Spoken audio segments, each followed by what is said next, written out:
Shalom, selamat malam Bapak Ibu Saudara terkasih dalam Tuhan. Mengucap syukur kita boleh bersama-sama dalam ibadah doa Gereja Baptis Indonesia Salatiga. Namun sebelumnya, saya mengajak Bapak Ibu Saudara untuk bersaat teduh sejenak. Kita bersama-sama berteduh untuk berfokus pada ibadah doa pada hari ini. Mengucap syukur untuk penyertaan Tuhan. Kita akan naikkan satu pujian Saat Indah.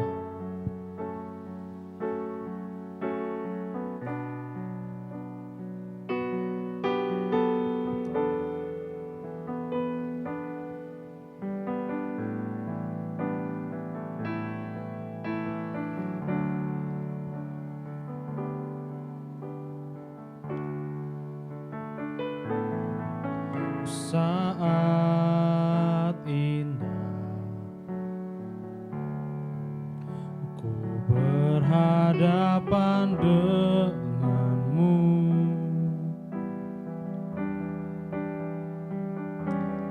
memandang wajahmu, Yesus kekasih jiwaku.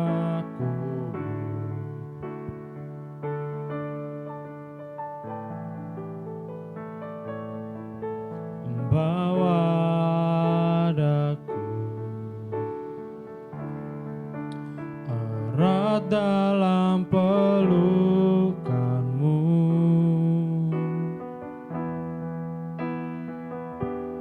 menikmati kasih dan indahnya hadiratmu. Kita pujikan pujian ini satu kali lagi, Saat Indah. Saat indah ku berhadapan denganmu,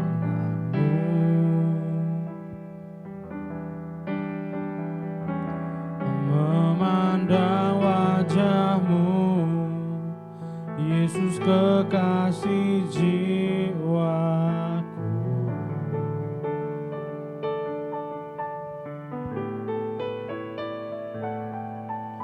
Bawa daku erat dalam pelukanmu,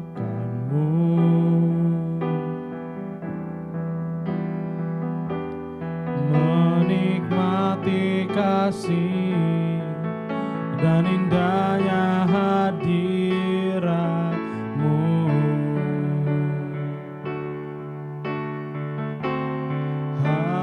Hadiratmu Tuhan,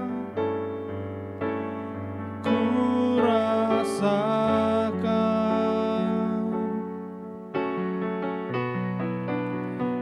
kekudusan-Mu Bapa, penuhiku. Ku rindu selalu diam dalam bait-Mu, menikmati kasih anugerah-Mu. Hadirat-Mu Tuhan, hadirat-Mu Tuhan, ku rasakan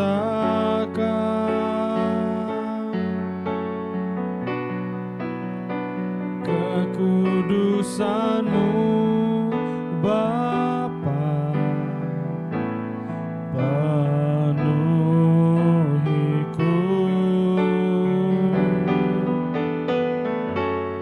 Ku rindu selalu diam dalam bait-Mu,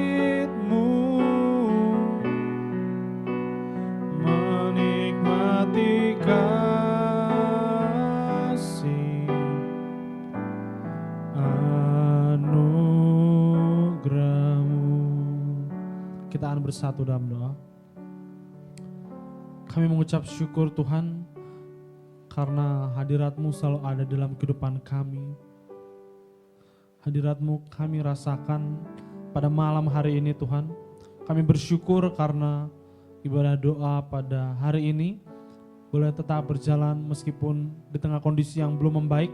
Namun kami yakin dan percaya Engkau yang akan terus memimpin kehidupan kami termasuk untuk jam doa pada hari ini. Terima kasih Tuhan, terima kasih Yesus.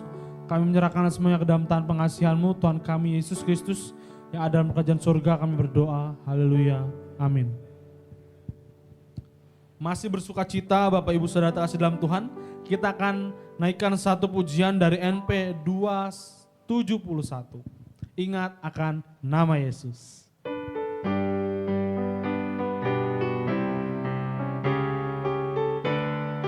Ingat akan nama Yesus.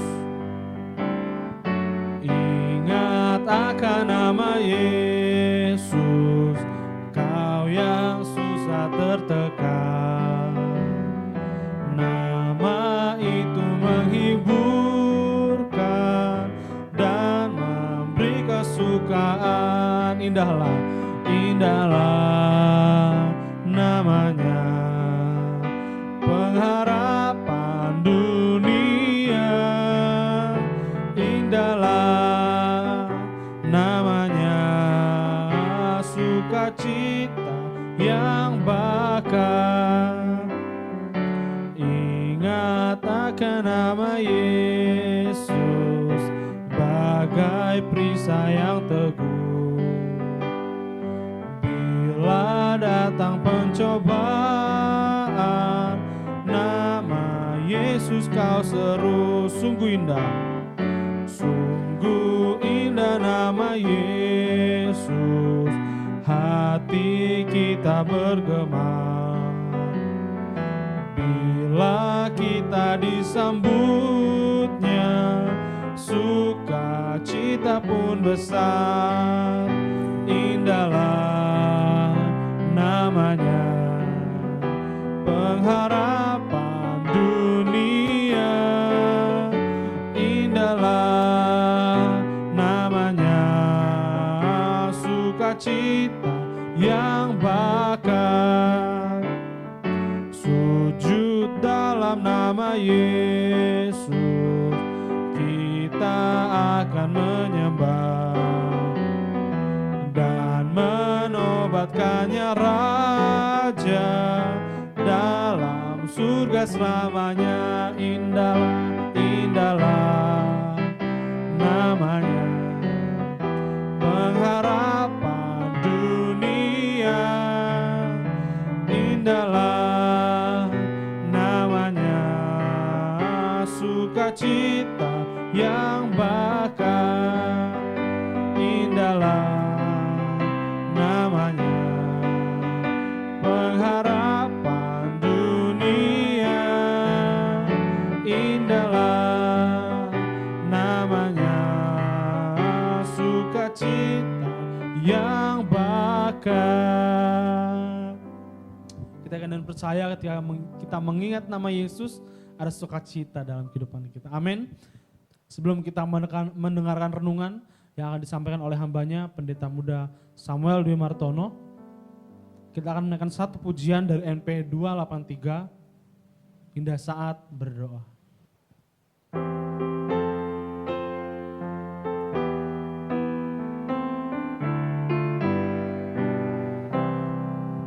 Indah saat berdoa, saat khidmat kudus, waktu kita bersujud di kaki Yesus, dengan iman menerima perlindungan Tuhan.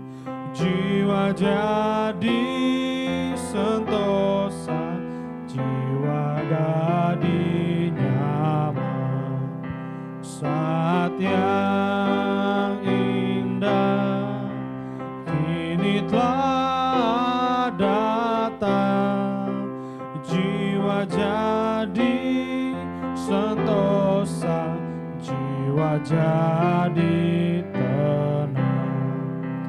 Indah saat berdoa, karena Tuhan dekat dalam kasih sayangnya, tercurah berkat. Tuhan sudah bersabda, serahkanlah beban jiwamu kan sentosa, jiwa jadi nyaman. Indah saat berdoa, bila yang tergoda menyerahkan dirinya kepada Bapa, Yesus akan menghibur dan memberi kekuatan. Jiwa jadi sentosa, jiwa rasa nyaman. Saat yang indah kini telah datang, jiwa jadi sentosa, jiwa jadi tenang.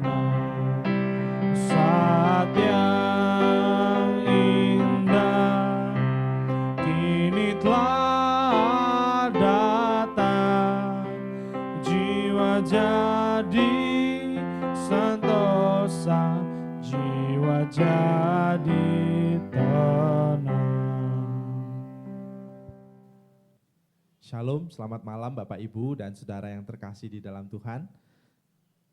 Sebelum kita belajar firman Tuhan pada malam hari ini, mari kita akan berdoa terlebih dahulu, mohon pimpinan dan penyertaan dari Tuhan. Mari kita berdoa. Tuhan Yesus, terima kasih atas berkat-Mu, untuk kesempatan kami boleh mengikuti jam doa bersama dengan keluarga kami masing-masing dari rumah pada malam hari ini. Biarlah Engkau sendiri juga yang akan menolong kami, memampukan kami untuk belajar firman-Mu, memahami firman-Mu. Tuhan boleh memakai hamba-Mu dengan kuat kuasa-Mu untuk kami boleh menyampaikan setiap kebenaran sesuai dengan kehendak Tuhan. Terima kasih Tuhan, tolong lembutkan hati dan pikiran kami, sehingga kami dengan kuat kuasa-Mu boleh menerima firman-Mu dan melakukannya dalam kehidupan kami. Di dalam nama Tuhan kami Yesus Kristus kami berdoa dan bersyukur. Amin.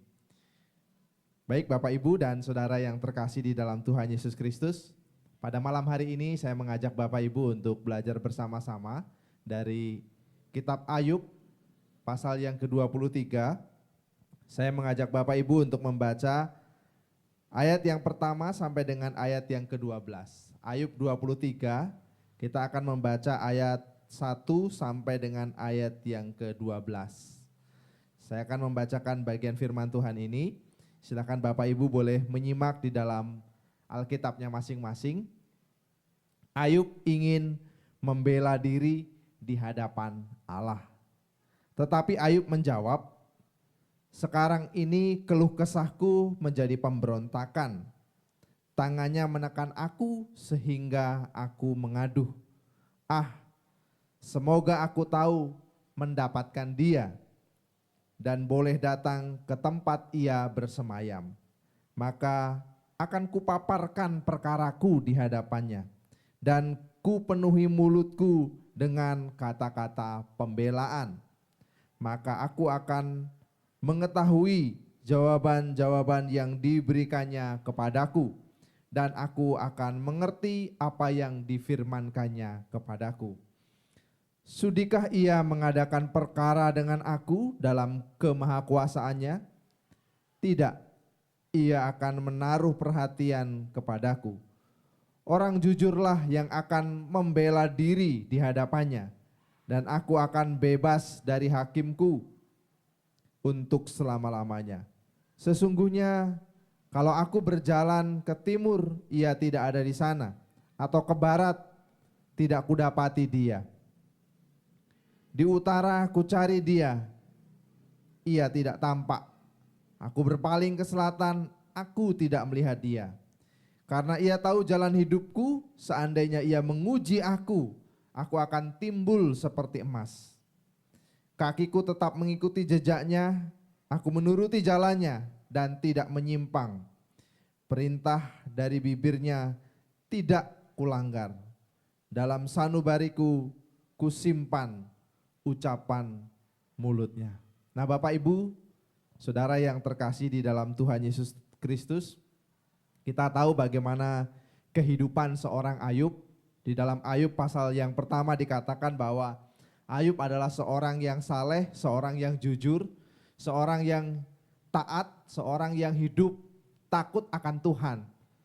Ayub adalah figur seorang yang memiliki keteladanan hidup yang sungguh luar biasa bagi keluarganya dan juga bagi orang-orang di sekitarnya pada waktu itu. Bahkan di dalam Ayub pasal 1 ayat yang ke-8, iblis mengakui kesalehan Ayub.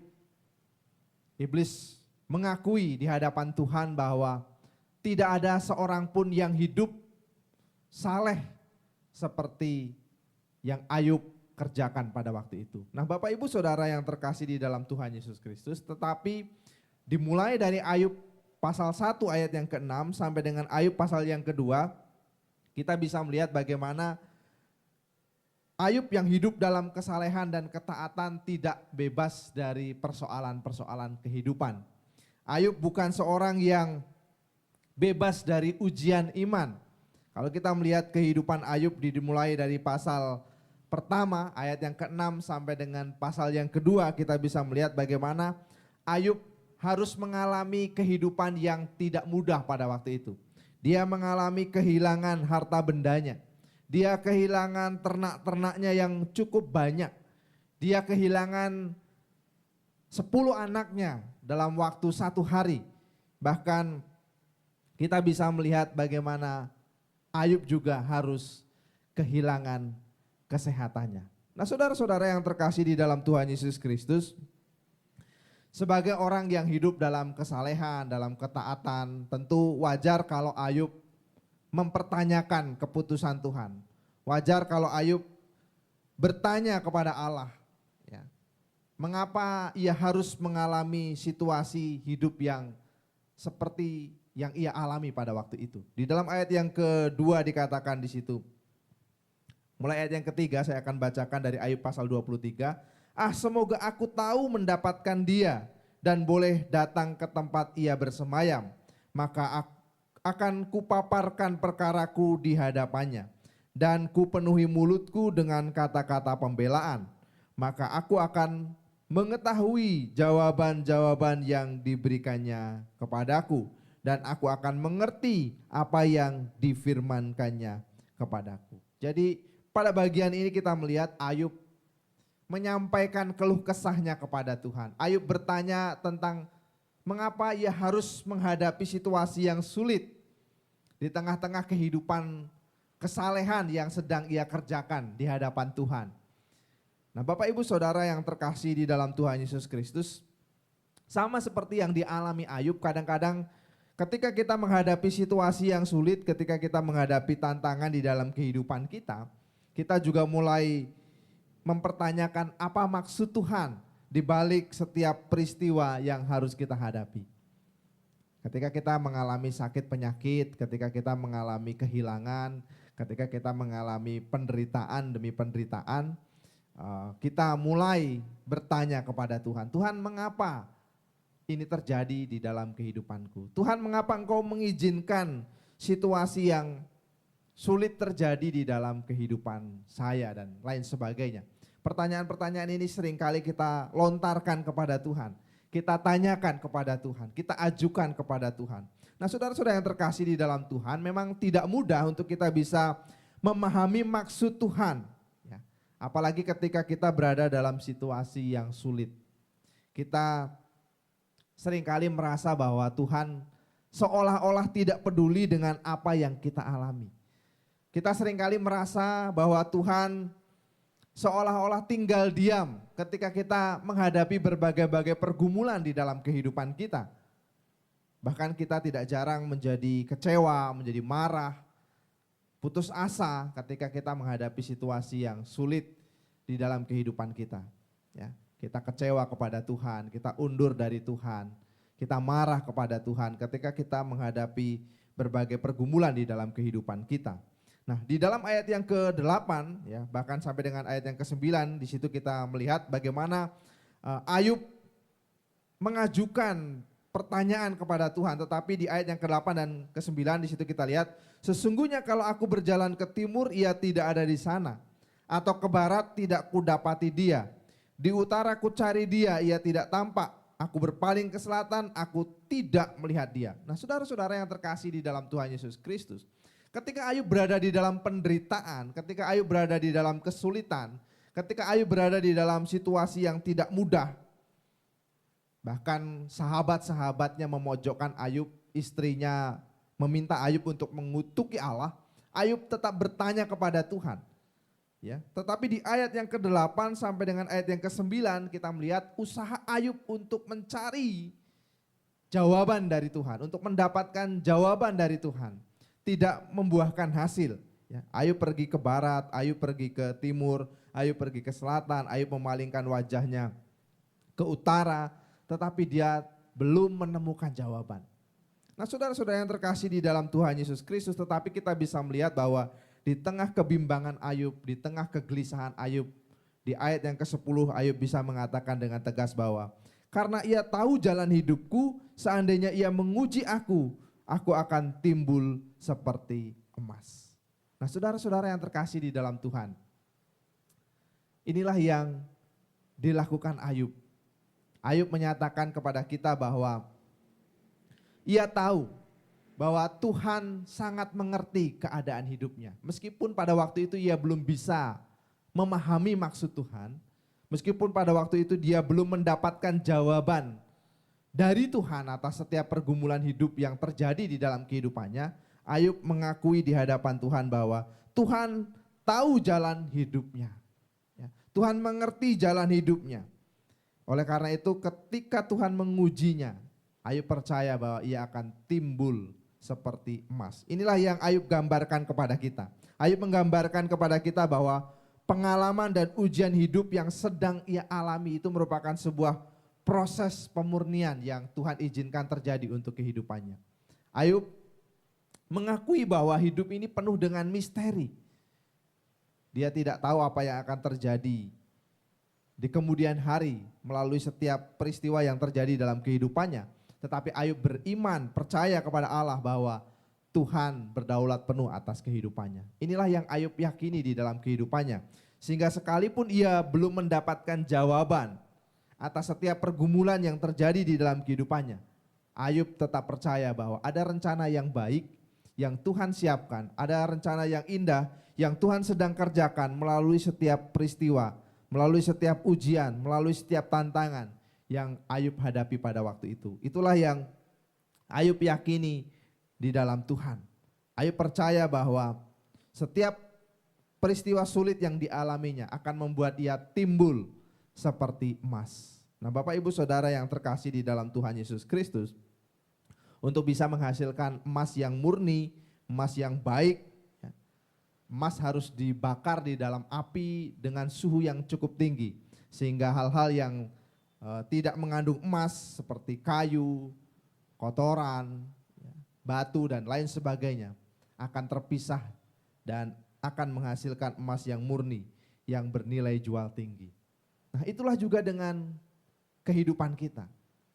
Ketika Tuhan mengizinkan persoalan-persoalan hidup terjadi di dalam kehidupan kita, sesungguhnya Tuhan sedang memurnikan hidup kita untuk mengizinkan kita semakin mulia di hadapan Tuhan, semakin murni di hadapan Tuhan. Ayub sadar betul tentang hal itu. Ya. Inilah yang Ayub pandang, yang Ayub lihat ketika Tuhan mengizinkan situasi sulit terjadi di dalam kehidupannya. Ya, kita bisa melihat bahwa Ayub meyakini setiap situasi sulit yang dia hadapi akan menjadikan dia semakin murni di hadapan Tuhan. Persoalan-persoalan yang Tuhan izinkan terjadi dalam kehidupan kita, memurnikan kehidupan kita, mendewasakan kehidupan kita, ya, menjadikan kita semakin kuat di dalam Tuhan, di dalam iman. Ya. Inilah yang Tuhan sedang kerjakan di dalam kehidupan kita. Karena itu ketika Tuhan mengizinkan berbagai-bagai ujian kehidupan menghampiri kehidupan kita, ketika Tuhan mengizinkan persoalan-persoalan hidup terjadi di dalam kehidupan kita, sesungguhnya tidak ada maksud Tuhan untuk menghancurkan kita. Tidak ada maksud Tuhan untuk melakukan yang jahat kepada kita. Tetapi di balik setiap peristiwa yang sulit yang Tuhan izinkan terjadi kepada kita, Tuhan sesungguhnya ingin membuat kualitas iman kita semakin teruji, semakin murni, sehingga kehidupan kita menjadi semakin berkenan di hadapan Tuhan. Inilah yang Tuhan mau lakukan kepada kita, dan Ayub melihat hal itu. Kalau kita melihat kitab Ayub secara keseluruhan, bagian ini masih jauh dari proses pemulihan yang Ayub alami di dalam kehidupannya. Tetapi Ayub meyakini bahwa ketika Tuhan mengizinkan peristiwa yang sulit terjadi di dalam kehidupannya, ia akan timbul seperti emas. Mungkin kita belum bisa melihat apa yang menjadi rancangan Tuhan atas kehidupan kita hari ini. Dalam setiap peristiwa yang sulit yang terjadi dalam kehidupan kita. Tetapi Tuhan menguji bukan untuk menghancurkan hidup kita. Sebaliknya Tuhan menguji kita untuk memurnikan kita menjadi semakin berkualitas di hadapan Allah. Biarlah setiap tantangan yang kita hadapi tidak membuat kita menyerah, tidak membuat kita undur dari Tuhan, tetapi membuat kita semakin mengasihi Tuhan. Mari kita terus berdoa, meyakini, dan berharap kepada Tuhan dalam setiap hal yang terjadi di dalam kehidupan kita, sehingga kita bisa melihat rencana Tuhan yang indah, yang Tuhan sedang kerjakan di dalam kehidupan kita dari hari ke hari. Mari kita akan berdoa bersama-sama. Tuhan Yesus, kami mengucap syukur untuk firman-Mu. Biarlah firman-Mu menguatkan kami, meneguhkan kami di tengah-tengah keadaan, di tengah-tengah situasi yang sulit, di tengah-tengah berbagai pergumulan yang terjadi di dalam kehidupan kami. Yakinkan kami untuk kami tetap percaya bahwa ada rencana Tuhan yang indah di balik setiap peristiwa yang kadang-kadang kami anggap sebagai sesuatu yang kurang baik atau sesuatu yang buruk. Terima kasih Tuhan. Biarlah firman-Mu termeterai dan memampukan kami untuk melalui kehidupan kami dari hari ke hari. Di dalam nama Tuhan kami Yesus Kristus kami berdoa dan bersyukur. Haleluya. Amin. Selamat berdoa bersama keluarga. Tuhan Yesus memberkati.